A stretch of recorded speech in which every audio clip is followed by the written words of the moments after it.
La actualidad económica laboral de esta jornada del día siguiente hace referencia a los ERTEs, a la prórroga de los ERTEs hasta el próximo 31 de enero del año 2021. Hoy analizamos con agentes sindicales el significado de esta prórroga.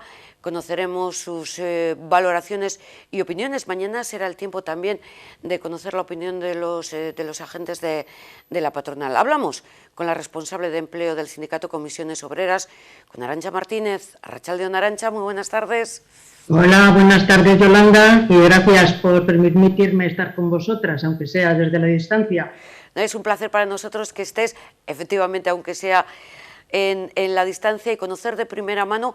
En principio me gustaría, ¿cómo discurrió? Porque se habla, sobre todo en el último momento, o sea, esto se aprobó ayer en el Consejo de Ministros, pero unas negociaciones que en la víspera duraron 10 horas, o sea, ¿tan difícil fue llegar a un acuerdo? Hombre, evidentemente cuando estamos hablando de este tipo de negociaciones nunca son fáciles. Cada una de las partes, lógicamente, logra obtener los mejores resultados para aquellos colectivos a los que defiende, como suele ser habitual.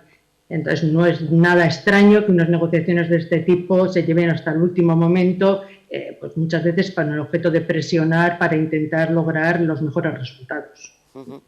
Sin embargo, lo que se refiere a los sindicatos, a Comisiones Obreras y UGT, aceptaron, vamos a decir, o firmaron antes el documento que lo hiciera la patronal, porque la patronal exigió que se incluyera el sector de la hostelería y el comercio, que no aparecía recogido.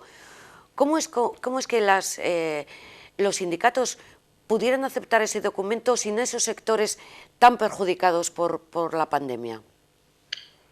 No es que no estuviesen recogidos en el documento. En el documento estaban recogidos. Yo creo que más el problema, no conozco los entresijos de las negociaciones en profundidad, pero yo creo que más el problema estaba en un tema de exoneraciones en las cuotas de la Seguridad Social. Yo creo que era donde estaba más el conflicto con la COE y con CEPIME.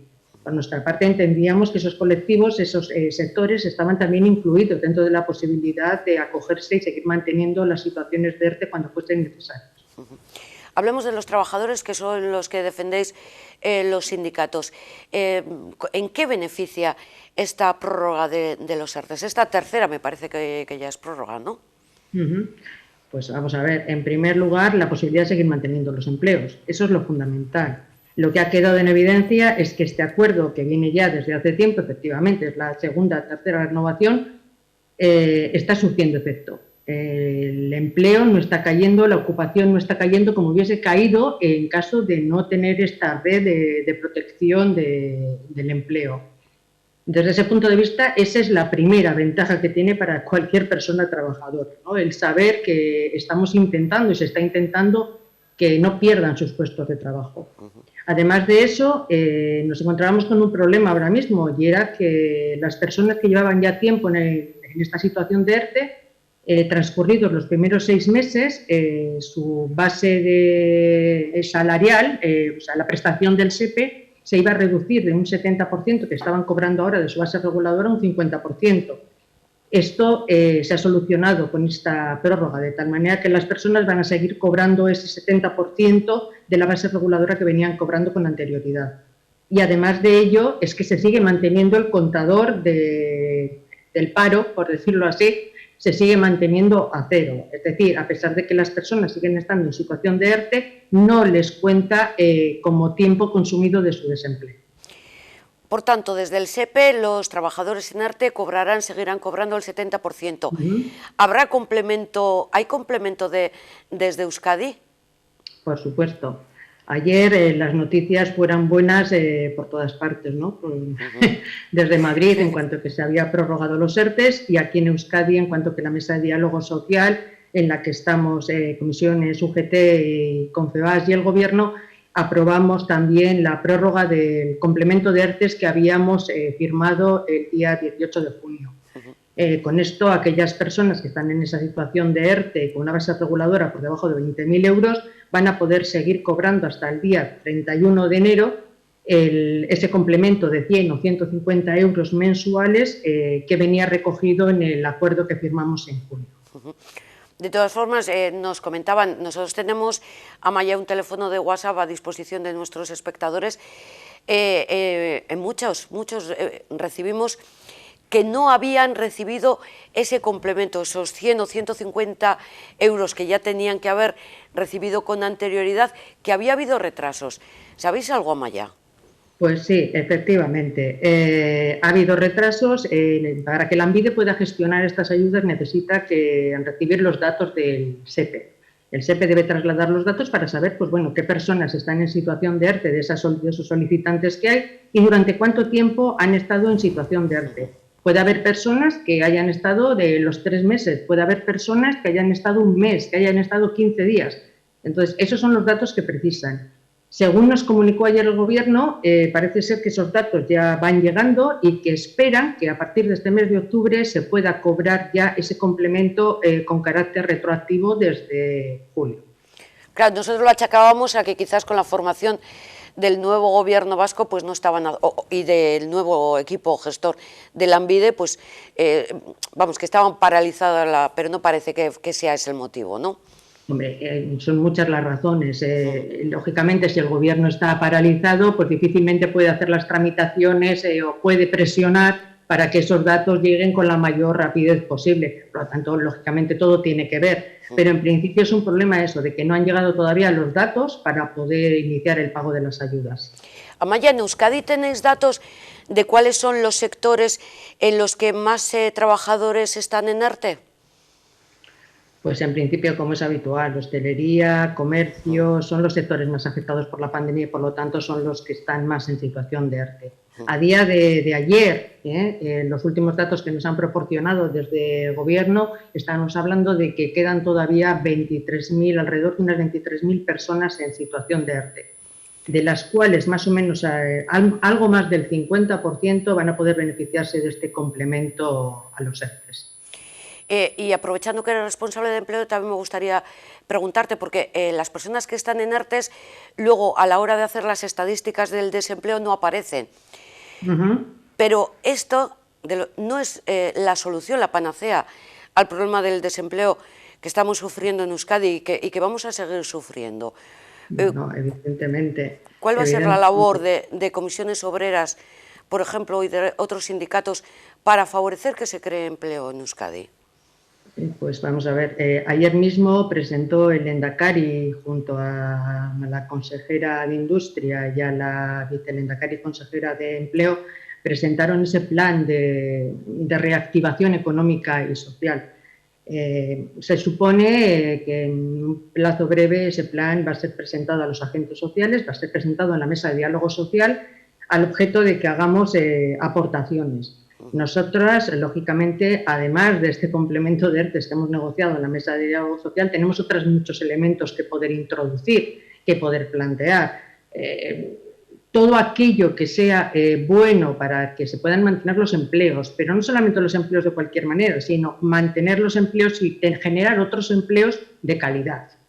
Lo que no nos va a valer y lo que tenemos claro que no nos va a valer es estar funcionando como hasta ahora con empleos precarios que ya vemos el resultado que dan, o sea, que no tiene ningún sentido. De igual manera, cuando se habla, estamos hablando, la consejera Tapia de manera continua está hablando de la necesidad de formar a la gente, de que la gente tenga una mayor cualificación. Nosotras entendemos que efectivamente es necesario incrementar la cualificación de las personas trabajadoras, no solamente las que están en desempleo, sino las personas que están trabajando en este momento. Pero también hay otro elemento que es fundamental y es sacar a la luz qué competencias tienen esas personas, porque muchas veces hablamos de que las personas trabajadoras tienen baja cualificación y no tiene por qué ser cierto. Una cosa es que estén ocupando puestos de baja cualificación, que eso es uno de los problemas que tenemos, y otra cosa es que puedan tener competencias y cualificación suficiente y adecuada para ocupar otros puestos de trabajo. El problema es que no existen esos puestos de trabajo en estos momentos. ¿Y no se podría aprovechar para que todas estas personas que estén en ERTE durante este tiempo, que ya viene siendo desde marzo prácticamente, desde finales de marzo, estén formándose o adquiriendo nuevas capacidades? Debiera. Debiera, evidentemente, sobre todo en aquellas empresas que puedan ver en un momento dado que su situación está en peligro, por decirlo de alguna manera, lo lógico es que se prepare a esta gente de cara a que puedan afrontar los retos tanto de cambios en los sistemas productivos que se puedan producir, cambios derivados de las diferentes transiciones que se están produciendo en estos momentos, la transición digital, la transición ecológica. Las empresas debieran estar poniéndose las pilas y viendo qué necesidades formativas tienen para poder cualificar a sus personas, a sus plantillas, de tal forma que estuviesen preparadas para afrontar cualquier reto que pudiese llegar en el presente, en el medio, en un tiempo medio o en el futuro. En otros países hemos conocido que estos ERTEs se han aprobado hasta diciembre del 2021. Realmente aquí hay un paréntesis, pero son 3 meses. Es muy poquito tiempo para que la situación económica varíe. Entonces mi pregunta es, ¿y a partir del 31 de enero del 2021 qué va a pasar? Pues la bolita de cristal no la tenemos nadie. ¿Qué más quisiéramos que saber lo que va a ocurrir? En última instancia, todo depende de la evolución de la crisis sanitaria, eso es evidente.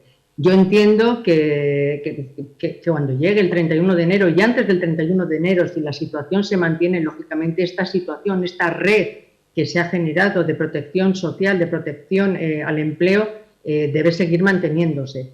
Y desde ese punto de vista continuarán las negociaciones, igual que hasta ahora, pues para ver la posibilidad de ampliación de los plazos, de modificaciones, de ver qué vamos a hacer a partir de esa fecha. Pero todo depende de cómo va evolucionando la situación sanitaria. Esto en lo que respecta a los plazos de tiempo, sí que aparece recogido en el documento que no puede haber despidos en los 6 meses siguientes, pero también seguimos hablando de tiempo, son 6 meses, que hablando de crecimiento económico es muy poquito tiempo. No sé, me gusta eso. ¿Cómo analizas esto? Pues vamos a ver, o sea, se trata de buscar garantías. Evidentemente, los ERTEs no son la panacea para solucionar los problemas de nuestra economía. Eso yo creo que todos lo tenemos claro. Son un sistema, un procedimiento, un instrumento que se ha buscado, que se ha negociado para poder dar cobertura a una situación concreta, una situación de crisis profunda y grave que estamos viviendo en este momento. Están dando resultado, como te he dicho, y yo creo que efectivamente hay un plazo en el que no se pueden producir despidos de 6 meses, pero de la misma manera cuando llegue enero también es posible que se pacte una renovación también de ese compromiso, de tal manera que se puedan ir ampliando los plazos. Si una empresa continúa en situación de ERTE, no sé, desde mi punto de vista, me parece que lo lógico es que esos plazos sigan corriendo, de tal manera que hasta que esa empresa no salga de su situación de ERTE, pues no vayamos a empezar a contar plazos o empezar a hacer nada por el estilo. La situación económica es muy grave, es terrible, pero no sabemos cuál va a ser su evolución. Si de aquí a 2 meses consiguiésemos, no lo sé, una vacuna contra el coronavirus, medicamentos, lo que fuese, que nos permitiese decir la situación sanitaria se ha solventado, probablemente la economía empezaría a funcionar de una manera completamente diferente. Y por lo tanto creo que los pasos los tenemos que ir dando en función de cómo vaya evolucionando esta situación, cuyo futuro no conocemos nadie. Ya.